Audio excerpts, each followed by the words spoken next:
Hi friends, welcome back to my channel Nani Siri creations. ఈరోజు ఎర్ర కందిపప్పుతో నేను పప్పు దోసకాయ వండబోతున్నానండి. చూడండి కావాల్సిన పదార్థాలన్నీ. ఈ కందిపప్పుని 2 times వాష్ చేసుకోవాలండి. పప్పు 2 times కడిగి పెట్టుకున్నానండి. ఇప్పుడు కూరగాయలన్నీ కట్ చేసుకొని ఇందులో యాడ్ చేసుకుందాం.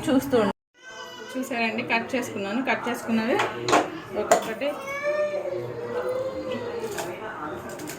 ఇలా పప్పులో వేసేసుకుంటున్నాను. కొంచెం చింతపండు తీసుకున్నాను.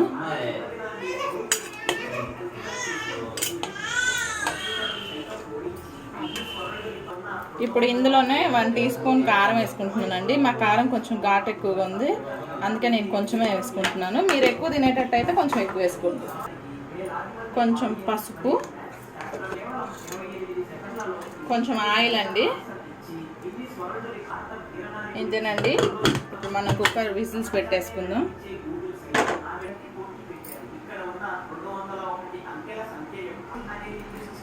అంతేనండి, 4 విజిల్స్ రానివ్వాలి.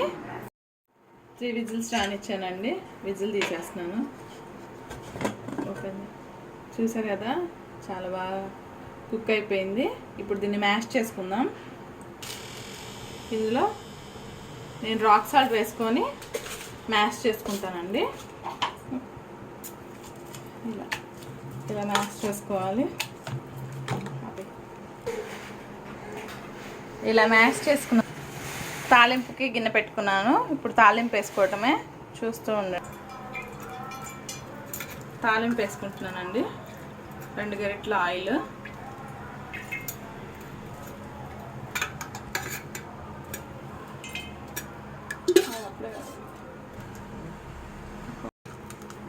మినప్పప్పు, శనగపప్పు, ఆవాలు,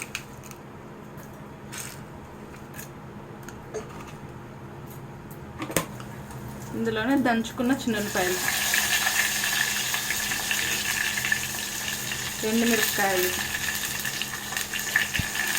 ఇవి ఫ్రై చేసుకోవాలి.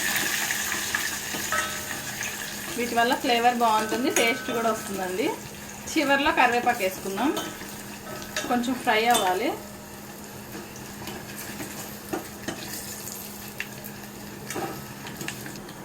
ఇప్పుడు కరివేపాకు,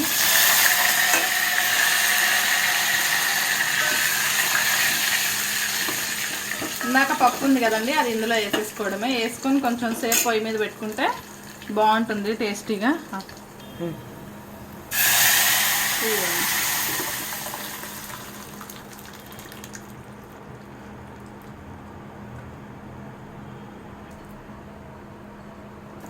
కొంచెం సేపు ఇలా స్టవ్ మీద ఉంచుకుంటే చాలా బాగుంటుందండి. టేస్ట్ బాగుంటుంది. కొంచెం దగ్గర పడి ఇంకా బాగుంటుంది, టేస్ట్ వస్తుంది పప్పు. ఇంతేనండి, పప్పు ఇలా చేసుకుంటే చాలా బాగుంటుంది. మీరు కూడా ట్రై చేయండి నేను చేసినట్టుగా. Subscribe to my channel.